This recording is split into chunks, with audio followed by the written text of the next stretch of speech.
Hello and welcome friends. तो last lecture में हमने डिस्कस किया था प्रोसेसिंग डिवाइसेस, ठीक है। तो प्रोसेसिंग डिवाइस के साथ हमने कुछ एक्स्ट्रा चीज़ें भी डिस्कस की थी। तो आज हम डिस्कस करेंगे आउटपुट डिवाइसेस, ठीक है। आईपीओएस हमने डिस्कस किया था, हार्डवेयर स्टार्ट किया था। तो हार्डवेयर के अंदर हमारे 4 कंपोनेंट्स आते हैं। आईपीओएस इनपुट डिवाइसेस हो गया, प्रोसेसिंग डिवाइसेस हो गया, आउटपुट डिवाइसेस आज हम पढ़ेंगे, फिर आएगा आपका स्टोरेज डिवाइसेस, ठीक है। तो ध्यान से समझना। आउटपुट डिवाइसेस वो डिवाइस जिनके थ्रू आपको आउटपुट मिलती है, ठीक है। With the help of this इन डिवाइसेस के through we get information from the computer. Computer के थ्रू हम क्या लेते हैं, इनपुट लेते हैं। जब प्रोसेसिंग हो गई तो उसके बाद क्या होता है, रा डाटा हमारा फर्निश्ड या फिर प्रोसेस्ड फॉर्म में कन्वर्ट हो जाता है। उसी प्रोसेस्ड फॉर्म को हम क्या बोलते हैं, इन्फॉर्मेशन। तो हमें इन डिवाइसेस के थ्रू क्या मिलती है, इन्फॉर्मेशन मिलती है। वो इन्फॉर्मेशन सॉफ्ट कॉपी की फॉर्म में भी हो सकती है और हार्ड कॉपी की फॉर्म में भी हो सकती है। अब सॉफ्ट कॉपी क्या होती है और हार्ड कॉपी क्या होती है आगे डिस्कस करेंगे, ठीक है। देखो, फर्स्ट आउटपुट डिवाइस में आता है हमारा मॉनिटर। कौन सा, मॉनिटर। मॉनिटर का दूसरा नाम क्या होता है, वीडीयू। इसको वीडीयू भी बोला जाता है। वीडीयू का फुल फॉर्म क्या होता है, विजुअल डिस्प्ले यूनिट। क्या होता है, विजुअल डिस्प्ले यूनिट। इसको किसने बनाया था, फर्डिनेंड ब्राउन ने, BRAUN, ठीक है। फर्डिनेंड ब्राउन ने किसको बनाया था, मॉनिटर को या वीडीयू को बनाया था। तो पहला डिवाइस क्या है, मॉनिटर। मॉनिटर को किस नाम से जाना जाता है, वीडीयू। वीडीयू की full form visual display unit, ठीक है। जो टीवी टाइप आपको दिखाई देती है सिस्टम के साथ, वही होता है हमारा मॉनिटर। और इम्पॉर्टेंट चीज़ क्या है, pixel. What is pixel, pixel क्या चीज़ होती है। तो स्क्रीन के ऊपर सपोज करो ये अगर आपका कोई मॉनिटर है, आपकी कोई स्क्रीन है, तो जो स्मॉलेस्ट यूनिट ऑफ इमेज या smallest dot on the screen अगर कोई इमेज है तो वो किससे मिलके बनी होती है, छोटे छोटे डॉट से। छोटे छोटे डॉट्स कंबाइन होते हैं तो वो एक इमेज को बनाते हैं, ठीक है। तो जो छोटे छोटे डॉट्स होते हैं, जो छोटे छोटे डॉट्स होते हैं स्क्रीन के ऊपर, ठीक है, उनसे मिलके बनती है एक इमेज। और वो जो सबसे छोटा डॉट होगा, उस एक डॉट को क्या बोला जाएगा, उस एक छोटे डॉट को क्या बोला जाएगा, पिक्सल, ठीक है। या आप बोल सकते हो जो इमेज का सबसे छोटा यूनिट होगा, smallest unit of a image is known as pixel. Pixel क्या होता है, इमेज का सबसे छोटा यूनिट, ठीक है। इमेज का सबसे छोटा यूनिट होता है पिक्सल। फिर रेजोल्यूशन क्या चीज़ होती है, रेजोल्यूशन क्या होता है। सपोज करो अगर ये कोई स्क्रीन है या मॉनिटर है आपका, तो इसके अंदर हॉरिजॉन्टल मतलब हॉरिजॉन्टल और वर्टिकल। हॉरिजॉन्टल मतलब इस डायरेक्शन में, हॉरिजॉन्टल इस डायरेक्शन में, वर्टिकल मतलब इस डायरेक्शन में। अब इस डायरेक्शन में और इस डायरेक्शन में कितने पिक्सल्स हैं, नंबर ऑफ पिक्सल्स कितने हैं, ठीक है। स्क्रीन के ऊपर इस डायरेक्शन में और इस डायरेक्शन में कितने पिक्सल्स हैं, उन नंबर्स को ही क्या बोला जाता है, उसका रेजोल्यूशन। जितने ज़्यादा पिक्सल्स होंगे उतना रेजोल्यूशन, उतनी क्वालिटी क्या होगी, हाई होगी। समझ रहे हो। जितने, अब इमेज की कोई भी इमेज है वो पिक्सल से मिलके बनी होती है, ठीक है। कोई भी इमेज है तो वो किससे मिलके बनी होती है, वो पिक्सल से मिलके बनी होती है। तो जितने ज़्यादा पिक्सल्स होंगे उतनी पिक्चर क्वालिटी अच्छी होगी, ठीक है। तो क्या बोल रहा है, रेजोल्यूशन क्या होता है कि हॉरिजॉन्टल और वर्टिकल डायरेक्शन के अंदर, इन शॉर्ट आप क्या बोल सकते हो, स्क्रीन के ऊपर कितने पिक्सल्स हैं। एक स्क्रीन के ऊपर, एक मॉनिटर के ऊपर अगर आपके सामने कोई पिक्चर चल रही है, कोई वीडियो चल रही है, तो उस पिक्चर के अंदर कितने पिक्सल्स हैं, ठीक है। उस पिक्चर के अंदर कितने पिक्सल्स हैं वो उसका बन जाता है रेजोल्यूशन। और जो सबसे छोटा पिक्सल होता है, सबसे छोटा पॉइंट होता है या सबसे छोटा यूनिट होता है इमेज का, उसको बोला जाता है पिक्सल। आया समझ, ठीक है। अब डॉट पिच क्या होती है, डॉट पिच क्या होता है, देखो अगर ये स्क्रीन है, इसके ऊपर ये डॉट होंगे, मतलब पिक्सल्स होंगे छोटे छोटे। नंबर ऑफ पिक्सल्स क्या बनाते हैं, रेजोल्यूशन। अब 2 पिक्सल्स के बीच में कितनी दूरी है, 2 पिक्सल्स के बीच में कितनी दूरी है, हर एक 2 पिक्सल के अंदर कितनी दूरी है, वही उसको क्या बोलते हैं, डॉट पिच। डॉट मतलब ये डॉट पिच मतलब इन दोनों के बीच में कितनी दूरी है, ठीक है। तो 2 डॉट के बीच की जो दूरी होती है उसको बोला जाता है डॉट पिच। इसको और किस नाम से जाना जाता है, इसको स्ट्रिप के नाम से भी जाना जाता है, लाइन पिच के नाम से भी जाना जाता है। स्ट्रिप और लाइन पिच के नाम से distance between 2 pixel is known as dot pitch. अब इम्पॉर्टेंट एक और चीज़ है, अगर आप कोई स्क्रीन लेने जाते हो, कोई टीवी लेने जाते हो, कोई मॉनिटर लेने जाते हो, तो बोलता है कि ये 32 इंच है, ये 40 इंच है, ये 50 इंच है। तो इंच किस तरह से मेजर करके वो बताता है आपको कि ये इतने इंच की है। तो कोई भी स्क्रीन हो, कोई भी टीवी हो, कोई भी मॉनिटर हो, उसकी जो स्क्रीन की मेजरमेंट की जाती है वो की जाती है डायगनली, कैसे की जाती है, डायगनली। मतलब हम यहाँ से यहाँ की मेजरमेंट करेंगे तो जितनी मेजरमेंट आएगी वही क्या बन जाता है, उस स्क्रीन का साइज़ बन जाता है। अगर 32 इंच है तो यहाँ से यहाँ तक होगी 32 इंच। अगर आप यहाँ से यहाँ तक मेजर करने बैठोगे तो वो कम आएगी, यहाँ से यहाँ मेजर करने बैठोगे कम आएगी, लेकिन यहाँ से यहाँ मेजर करने जाओगे तो एक्यूरेट आएगी। ठीक है, तो किसी भी स्क्रीन को जो मेजर किया जाता है वो कैसे किया जाता है, वो मेजर किया जाता है डायगनली, इस तरह से। ठीक है, यहाँ से यहाँ तक। आई होप क्लियर है। ठीक है, screen size is measured diagonally, हम उसको मेजर करते हैं। फिर रिफ्रेश रेट क्या होता है कि number of times display updated पर सेकंड, एक सेकंड के अंदर हमारी डिस्प्ले कितनी बार अपडेट हो रही है, कितनी बार ऑन ऑफ हो रही है। ठीक है, कितनी बार ऑन ऑफ हो रही है, वही क्या कहलाएगा, उसका रिफ्रेश रेट। ठीक है, टर्म्स याद रखना बस। फिर एस्पेक्ट रेशो होती है। एस्पेक्ट रेशो क्या होती है, देखा होगा आप फ़ोन के अंदर भी कोई इमेज होती है या वीडियो होती है, उसका एस्पेक्ट रेशो, इस रेशो में चलाना चाहते हो आप, इस रेशो में चलाना चाहते हो, तो एस्पेक्ट रेशो क्या होता है, horizontal is to vertical height. Horizontal मतलब विड्थ कितनी है उसकी, और वर्टिकल मतलब उसकी हाइट कितनी है। विड्थ इज़ टू हाइट, अगर 4:3 है तो हॉरिजेंटल मतलब उसकी जो विड्थ होगी वो 4 होगी और हाइट कितनी होगी 3, तो ये इस तरह का बन जाएगा। ठीक है, तो एस्पेक्ट रेशो क्या होता है, विड्थ इज़ टू हाइट, जो पहले आएगी वो विड्थ दी गई होती है और आगे जो आएगी वो क्या होती है, उसकी हाइट होती है। मतलब horizontal is to vertical, horizontal मैंने आपको बताया ये वाला इस तरह से, वर्टिकल मतलब इस तरह से, ऊपर से नीचे वर्टिकल और लेफ्ट से राइट क्या होता है, हॉरिजेंटल। ठीक है, तो ये आ गया आपका एस्पेक्ट रेशो। अब देखो, हाँ, मॉनिटर के बारे में हमने डिस्कस किया था, तो मॉनिटर की टाइप्स के बारे में भी डिस्कस कर लेते हैं। तो मॉनिटर किस किस तरह के होते हैं, एक होता है CRT। CRT मतलब कैथोड रे ट्यूब, जो पहले देखा होगा इस तरह का होता था मॉनिटर, इस तरह का, पीछे से ऐसे डोल की टाइप निकली होती थी। ठीक है, तो ये इस टाइप के जो मॉनिटर होते थे जिनके अंदर आपकी एक इलेक्ट्रॉन गन लगी होती थी। ठीक है, उन मॉनिटर को बोला जाता है CRT। CRT मतलब कैथोड रे ट्यूब, इसके अंदर कैथोड की एक रे होती थी, वो लगी होती थी, रे निकलती थी। ठीक है, वो स्ट्राइक करती थी स्क्रीन के ऊपर, तो फिर इल्यूमिनेशन होके वहाँ पे स्क्रीन पे कोई ना कोई चीज़ दिखाई देती थी। ठीक है, तो आपको इसकी फंक्शनिंग पे नहीं जाना, सिर्फ यहाँ से आपको टाइप पता होनी चाहिए कि ये टाइप के हमारे मॉनिटर होते हैं। CRT मतलब कैथोड रे ट्यूब। फिर आया उसके बाद LCD कॉम्पैक्ट फॉर्म में। ठीक है, स्क्रीन का साइज़ बिल्कुल, स्क्रीन का जो वेट था और उसका जो बड़ी शेप थी वो छोटी साइज़ में आ गया। ठीक है, LCD का full form liquid crystal display. क्या होता है, लिक्विड क्रिस्टल डिस्प्ले। उसके बाद क्या आया, TFT की full form thin film transistor. क्या आया, थिन फिल्म ट्रांजिस्टर। उसके बाद आया LED का full form light emitting diode. ठीक है, फिर उसके बाद आया OLED मतलब organic light emitting diode. LED आगे भी है, पीछे O लग गया, O मतलब organic light emitting diode. LED मतलब लाइट एमिटिंग डायोड, OLED मतलब ऑर्गेनिक लाइट एमिटिंग डायोड। ये सारे के सारे क्या हैं, मॉनिटर के टाइप्स हैं। फिर आया प्लाज्मा, फिर आया एमोलेड का full form active matrix organic light emitting diode. इसके आगे भी LED आ रहा है, मतलब लाइट एमिटिंग डायोड। AMO का full form active matrix organic light emitting diode, ये एमोलेड की फुल फॉर्म। फिर अभी चल रहे हैं मार्केट के अंदर 3D मॉनिटर। 3D मतलब 3 डायमेंशनल में आपको ऐसा लाइव एक्सपीरियंस देंगे कि वाकई आपकी आंखों के सामने वो चीज़ हो रही है, रियलिटी आपको लगेगी। ठीक है, तो उस तरह के जो मॉनिटर होते हैं वो कौन से मॉनिटर होते हैं, 3D मॉनिटर, आपको वो 3D इमेज शो करते हैं। ठीक है, तो यहाँ से क्या करना है, मॉनिटर की टाइप्स का नाम याद रखना है आपको और इनकी फुल फॉर्म्स याद रखनी है। एग्जामिनर यहाँ से फुल फॉर्म के बारे में ही पूछता है मैक्सिमम टाइम्स। ठीक है, फिर नेक्स्ट इंपॉर्टेंट हमारा आता है आउटपुट डिवाइस प्रिंटर। कौन सा, प्रिंटर का क्या काम होता है, प्रिंटर का काम होता है ये सॉफ्ट कॉपी को हार्ड कॉपी की फॉर्म में कन्वर्ट करता है। आपको प्रिंट मिल रहा है, प्रिंट मतलब आपको पेजेस की फॉर्म में आउटपुट मिल रही है, तो पेजेस की फॉर्म में जो होगी वो हार्ड कॉपी, और जो स्क्रीन के ऊपर कोई चीज़ लिखी हुई दिखाई दे रही है आपको, वो आती है सॉफ्ट कॉपी।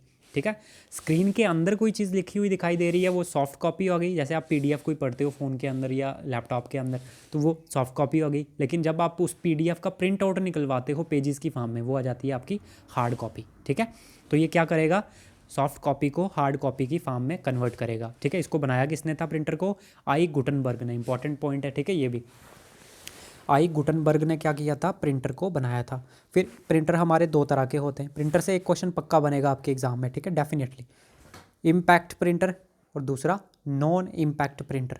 इम्पैक्ट मतलब कोई चीज़ किसी के साथ क्या कर रही है, इम्पैक्ट कर रही है, इसके साथ कोई चीज़ टकरा रही है।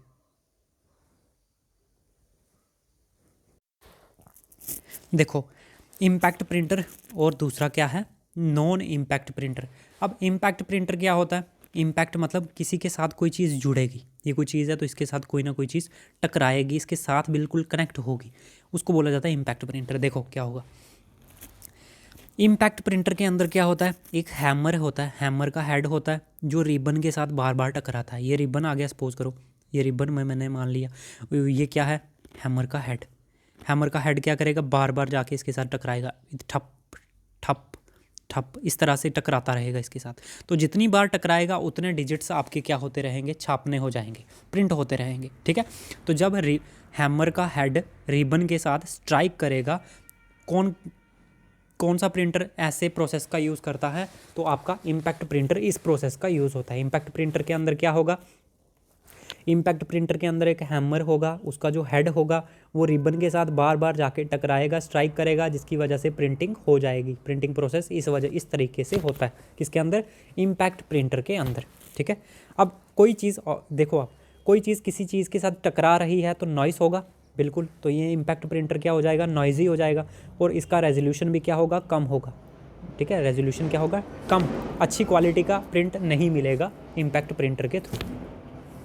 फिर नॉन इम्पैक्ट प्रिंटर क्या होता है, नॉन इम्पैक्ट में इसका अपोजिट हो जाएगा। नॉन इम्पैक्ट मतलब यहाँ पे कोई चीज़ किसी के टच में नहीं आएगी, ठीक है। तो यहाँ पे स्प्रे का यूज़ किया जाता है, या हीट का यूज़ किया जाता है, या लेज़र लाइट का यूज़ किया जाता है प्रिंटिंग के लिए, ठीक है। किस किस का, स्प्रे का यूज़ किया जाता है, हीट का यूज़ किया जाता है, और लेज़र लाइट का यूज़ किया जाता है प्रिंटिंग प्रोसेस के लिए, ठीक है। और अगर हम यहाँ पे कोई इम्पैक्ट नहीं हो रहा, कोई चीज़ किसी चीज़ के साथ टकरा नहीं रही, तो नॉइज़लेस होगा, इसके अंदर नॉइस नहीं होगा, ठीक है। हाई क्वालिटी का आपको प्रिंट मिलेगा, ठीक है। तो पूछेगा हाई क्वालिटी का प्रिंट किस प्रिंटर के थ्रू मिल सकता है, तो नॉन इम्पैक्ट प्रिंटर के थ्रू। कौन सा प्रिंटर नॉइजी होता है, शोर शराबा किसके अंदर होता है, तो इम्पैक्ट प्रिंटर हमारा नॉइजी होता है, ठीक है। फिर इंपॉर्टेंट है इनकी एग्जांपल्स, पूछेगा इन कोई एग्जांपल दे देगा, पूछेगा ये इम्पैक्ट प्रिंटर है या नॉन इम्पैक्ट प्रिंटर है, या फिर पूछेगा इनमें से कौन सा इम्पैक्ट प्रिंटर है, ठीक है। तो किसी भी तरह से वो क्वेश्चन को घुमा सकता है, आपको पता होना चाहिए, ठीक है। सबसे पहले हम पढ़ेंगे नॉन इम्पैक्ट के बारे में, तो आपका इम्पैक्ट प्रिंटर क्लियर हो जाएगा। नॉन इम्पैक्ट का पता चल गया, जिसकी क्वालिटी अच्छी होती है, जिसके अंदर शोर शराबा नहीं होता, ठीक है, बिल्कुल साइलेंट तरीके से क्या हो करता है, प्रिंटिंग करता है। इसमें स्प्रे का यूज़ होता है, हीट का यूज़ होता है, और लेज़र लाइट का यूज़ होता है प्रिंटिंग के लिए, ठीक है। अब देखो इसकी एग्जांपल, जैसे फर्स्ट आ गया नॉन इम्पैक्ट प्रिंटर के अंदर थर्मल प्रिंटर। थर्मल मतलब हीट का वर्ड है, थर्म मतलब हीट। तो थर्मल प्रिंटर में किसका यूज़ होता है, हीट का यूज़ करते हैं हम प्रिंटिंग के लिए, हीट की वजह से प्रिंटिंग होती है, ठीक है। तो ये थर्मल प्रिंटर कहाँ पे यूज़ होता है, एटीएम के अंदर। देखा होगा जब भी आप एटीएम के अंदर कैश विदड्रॉ करवाते हो और स्लिप निकलती है, स्लिप निकलती है एटीएम के थ्रू, तो वो स्लिप प्रिंट होके निकलती है, तो वो प्रिंट किसके थ्रू हुई, उसके अंदर भी एक प्रिंटर लगा होता है एटीएम के अंदर। वो कौन सा प्रिंटर होता है, थर्मल प्रिंटर। हीट के थ्रू वो प्रिंट करके आपको दे गया स्लिप, ठीक है। तो एटीएम के अंदर थर्मल प्रिंटर का यूज़ होता है। शॉपिंग मॉल के अंदर आप जाते हो, कोई चीज़ ली आपने, परचेज़ करी, आपको बिल निकाल के देता है उसी टाइम, तो वो जो बिल होता है वो भी किसके थ्रू निकाला जाता है, थर्मल प्रिंटर के थ्रू, ठीक है। सेकंड देखो लेज़र प्रिंटर। लेज़र प्रिंटर आपने देखा होगा, किसी भी फोटोस्टेट की शॉप पे जाते हो, बड़ी सी मशीन होती है, उसके अंदर देखना जब प्रिंटिंग ऊपर से वो उठाता है ढक्कन, तो उसके अंदर लाइट सी निकलती है जब भी कोई ऊपर चीज़ रखता है स्कैन करवाने के लिए, तो वो प्रिंटर क्या होते हैं आपके, लेज़र प्रिंटर, ठीक है। फिर एक होता है इंकजेट प्रिंटर। इंकजेट प्रिंटर को इसको कलर प्रिंटिंग के लिए यूज़ किया जाता है, ठीक है। तो ये जो आपका इंकजेट प्रिंटर होता है, इसके अंदर क्या यूज़ करते हैं हम, इंक की स्प्रे होती है, ठीक है। इंक स्प्रे की फॉर्म में जाती है, स्प्रे जैसे हम स्प्रे करते हैं किसी चीज़ के ऊपर, तो इंक की स्प्रे होती है पेज के ऊपर, तो वहाँ पे हम कोई भी चीज़ जो प्रिंट करवाना चाहते हैं वो वहाँ पे छप जाती है, ठीक है। तो ये कलर्ड प्रिंटिंग के लिए हम इसका यूज़ करते हैं। अगर कोई कलर्ड चीज़ निकालनी हो तो हम किस प्रिंटर के थ्रू निकालते हैं, इंकजेट प्रिंटर के थ्रू, ठीक है। तो ये तीन थे किसके, ये तीन प्रिंटर थे आपके नॉन इम्पैक्ट प्रिंटर के। इसके अलावा जिन प्रिंटर का भी मैं नाम लेने जा रहा हूँ वो सारे के सारे किसके अंदर आ जाएंगे, इम्पैक्ट प्रिंटर के अंदर। आपको सिर्फ ये तीन याद रखना है, ये नॉन इम्पैक्ट प्रिंटर के अंदर आएंगे। बाकी जो रिमेनिंग रह जाएंगे वो सीधे के सीधे जो बाकी रिमेनिंग रह जाएंगे वो सारे के सारे इम्पैक्ट प्रिंटर के अंदर आ जाएंगे, लेकिन ये तीन किसके अंदर आ जाएंगे, नॉन इम्पैक्ट प्रिंटर के अंदर। नॉन इम्पैक्ट प्रिंटर के अंदर थर्मल प्रिंटर, लेज़र प्रिंटर और इंकजेट प्रिंटर। और जो इम्पैक्ट प्रिंटर के अंदर उसकी जो टाइप्स हैं वो कौन कौन सी हैं वो देखो अभी। फर्स्ट आ गया डेजी व्हील प्रिंटर, ये किसकी फॉर्म है? इम्पैक्ट प्रिंटर की। डॉट मैट्रिक्स प्रिंटर, ये किसकी फॉर्म है? इम्पैक्ट प्रिंटर की। ठीक है, अभी देख लो आप ऊपर, ये क्या है? Impact printer. तो इम्पैक्ट प्रिंटर की ही हम फॉर्म पढ़ने जा रहे हैं अभी।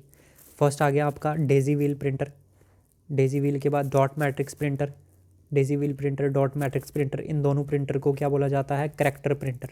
करैक्टर प्रिंटर क्यों बोला जाता है? क्योंकि ये एक टाइम पे एक ही करैक्टर को क्या करते हैं? छापते हैं, प्रिंट करवाते हैं। ठीक है, one character at a time, एक टाइम पे सिर्फ एक ही करैक्टर को ये प्रिंट करवा सकते हैं। इनकी स्पीड बहुत स्लो होती है, ठीक है, लेकिन इनकी स्पीड क्या होती है? बहुत फास्ट होती है। फिर नेक्स्ट आता है लाइन प्रिंटर। ठीक है, ये क्या करता है? लाइन बाय लाइन किसको करता है? लाइन बाय लाइन करैक्टर्स को प्रिंट करवाता है। तो इनके कंपैरिजन में इसकी स्पीड क्या हो जाती है? थोड़ी सी इंक्रीज़ हो जाती है, लेकिन ओवरऑल इनकी स्पीड क्या है? बहुत ही स्लो है। ठीक है, बहुत ही क्या है? स्लो। फिर उसके बाद आता है ड्रम प्रिंटर, ड्रम प्रिंटर या फिर इसको बैरल प्रिंटर भी बोला जाता है। फिर उसके बाद आता है चेन प्रिंटर, सिर्फ आपको नाम याद रखने हैं। ये सारे के सारे किसकी टाइप्स हैं? इम्पैक्ट प्रिंटर की टाइप्स है। और ये क्या है? किसकी टाइप्स हैं? ये सारे के सारे नॉन इम्पैक्ट प्रिंटर की टाइप्स है। इनकी स्पीड अच्छी होगी, रेजोल्यूशन अच्छा होगा, क्वालिटी अच्छी होगी। ठीक है, लेकिन इनकी स्पीड भी स्लो होगी, रेजोल्यूशन भी कम होगा, नॉइसी होगा। ठीक है, फिर इंपॉर्टेंट चीज़ क्या है और कि प्रिंटर की स्पीड को मेजर करने के लिए हम किसकी यूनिट का यूज़ करते हैं? तो हमारे पास 3 यूनिट्स होते हैं जिनके थ्रू हम प्रिंटर की स्पीड को मेजर कर सकते हैं कि प्रिंटर कितनी स्पीड का है, कितनी स्पीड से काम कर रहा है। तो फर्स्ट यूनिट आ जाता है CPS, फिर आता है LPM, फिर आता है PPM। अब इनकी फुल फॉर्म आपको पता होनी चाहिए। CPS करैक्टर पर सेकंड, एक सेकंड के अंदर कितने करैक्टर प्रिंट हो रहे हैं वो किसके थ्रू किए जाएंगे? CPS के थ्रू। फिर LPM लाइन्स पर मिनट, एक मिनट के अंदर प्रिंटर कितनी लाइन्स को प्रिंट करवा पा रहा है वो आ जाएगी उसकी LPM यूनिट, उसके थ्रू अगर हम उसको मेजर करेंगे तो। लास्ट आ गया हमारा PPM।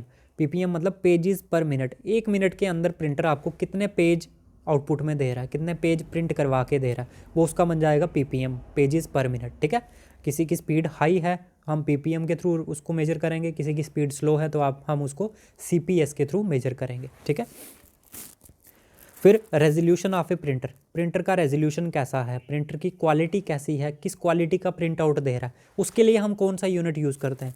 उसके लिए हम यूज़ करते हैं DPI। DPI मतलब डॉट्स पर इंच, एक इंच के अंदर कितनी डॉट्स आ रही हैं, डॉट मतलब उसका पिक्सल, पिक्सल जितने ज़्यादा होंगे क्वालिटी उतनी अच्छी होगी।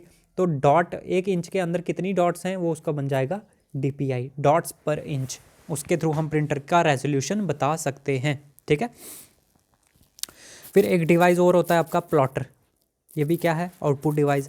प्लॉटर का काम क्या होता है? प्लॉटर को किसने बनाया था? रेमिंगटन रैंड ने, रेमिंगटन रैंड ने प्लॉटर को बनाया था। प्लॉटर का फंक्शन क्या होता है?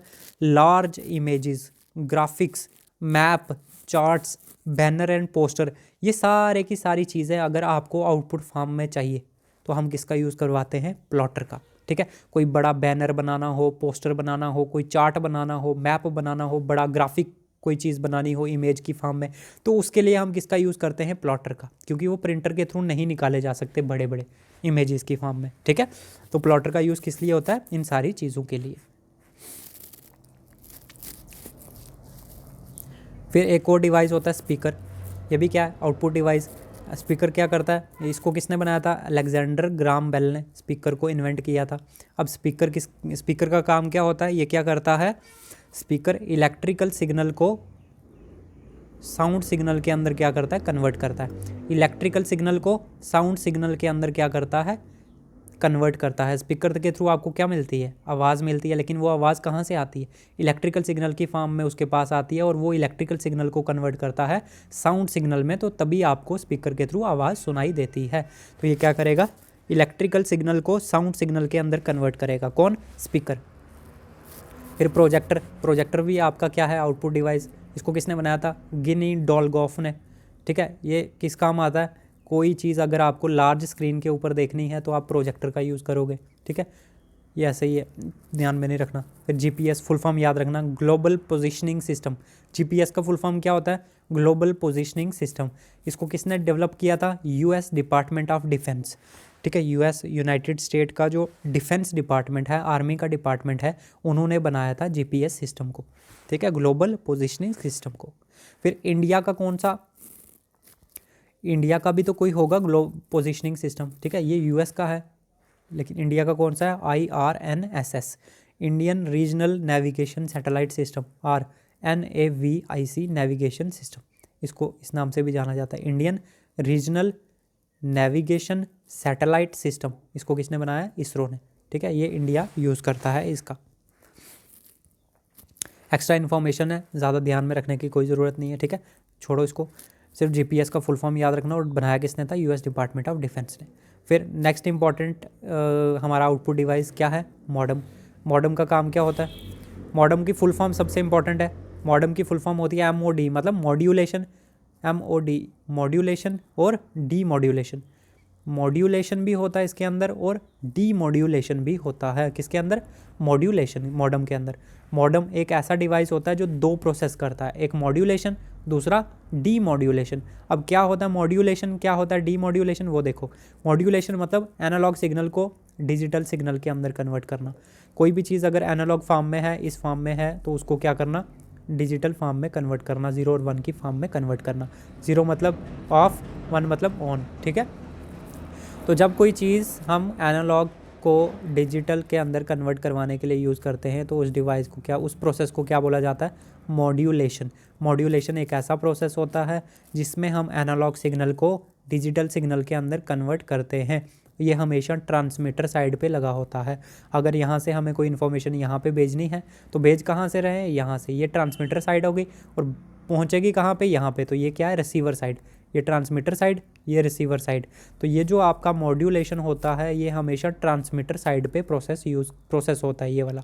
यहाँ से हम क्या कर रहे हैं, एनालॉग को डिजिटल फॉर्म में कन्वर्ट कर रहे हैं। फिर होता है डीमॉड्यूलेशन, इसका अपोजिट। डीमॉड्यूलेशन में क्या होगा, डिजिटल सिग्नल को एनालॉग सिग्नल के अंदर कन्वर्ट किया जाएगा, और ये हमेशा रिसीवर एंड पे होता है, मतलब जहाँ पे आपको इन्फॉर्मेशन कोई चाहिए, वहाँ पे ये प्रोसेस होगा, डिजिटल को एनालॉग की फॉर्म में कन्वर्ट किया जाता है, ठीक है। फिर एक होता है हमारा फैक्स। फैक्स का फुल फॉर्म क्या होता है, फैक्सिमिली। क्या होता है, फैक्सिमिली। इस फैक्स के अंदर स्कैनिंग भी होती है और प्रिंटिंग भी होती है। स्कैन करके भी डाटा को देगा, और जहाँ पे आउटपुट मिलेगी वो प्रिंट फॉर्म में वहाँ पे मिलेगी। यहाँ से स्कैन करके भेजेगा और वहाँ पे प्रिंटिंग फॉर्म में निकलेगी, तो यहाँ पे स्कैनिंग भी होगी और प्रिंटिंग भी होगी। फैक्स फुल फॉर्म फैक्सिमिली, और इसके अंदर क्या क्या होता है, स्कैनिंग भी होती है और प्रिंटिंग भी होती है। फिर हेडसेट। हेडसेट हमारा क्या होता है, हेडसेट के अंदर आपका स्पीकर भी होता है जो कान के थ्रू आवाज़ सुनते हो, और माइक्रोफोन भी लगा होता है अगर आप फ़ोन पे बात कर रहे हो तो, ठीक है। तो आप माइक्रोफोन का भी यूज़ कर रहे हो और स्पीकर का भी यूज़ कर रहे हो। फिर एक होता है टच स्क्रीन। टच स्क्रीन में आप इनपुट, हाथ से इनपुट भी दे रहे हो और स्क्रीन के ऊपर ही आपको आउटपुट भी मिलेगी। तो इन सारे डिवाइसेस को आप कलेक्टिवली क्या बोल सकते हो, ड्यूल डिवाइसेस। मैंने लास्ट लेक्चर पे भी बताया था इनपुट डिवाइसेस के अंदर। ये जो आपके डिवाइसेस हैं, modem, fax, headset, touch screen, इन चारों को आप क्या बोल सकते हो, ड्यूल डिवाइसेस, क्योंकि ये इनपुट का काम भी करते हैं। जैसे मॉड्यूलेशन इनपुट हो गई और डीमॉड्यूलेशन आउटपुट का काम। फैक्स में स्कैनर क्या होता है, इनपुट डिवाइस, और प्रिंटर क्या होता है, आउटपुट डिवाइस। हेडसेट में जैसे आपका माइक्रोफोन है, ये इनपुट का काम करेगा और स्पीकर आउटपुट का काम करेगा, तो ये क्या हो जाएंगे, ड्यूल डिवाइसेस। ये सारे के सारे क्या हैं, ड्यूल डिवाइस, इनपुट का काम भी करेंगे और आउटपुट का काम भी करेंगे, ठीक है। तो ये सारे के सारे थे आपके आउटपुट डिवाइसेस। कुछ एक्स्ट्रा इन्फॉर्मेशन दी है मैंने इनके अंदर, ठीक है, जो भी हैं यहाँ पे मैंने एक्स्ट्रा पढ़ाया। तो ये सारे आप ध्यान में रखना, क्योंकि एग्जामिनर अगर कोई क्वेश्चन पिक करता है तो इन्हीं चीज़ों में से वो पिक करेगा, ठीक है। फुल फॉर्म सबसे इंपॉर्टेंट है, फुल फॉर्म सारे की सारी याद कर लेना, और उनका बेसिक फंक्शन, वो क्या काम करते हैं, उनकी फुल फॉर्म क्या है, किस काम आते हैं, कहाँ पे यूज़ किए जाते हैं, ये चीज़ें थोड़ी ध्यान में रख लेना। बाकी कोई दिक्कत नहीं आएगी आपको कंप्यूटर के अंदर, ठीक है। मिलते हैं नेक्स्ट लेक्चर के अंदर। Okay, thank you.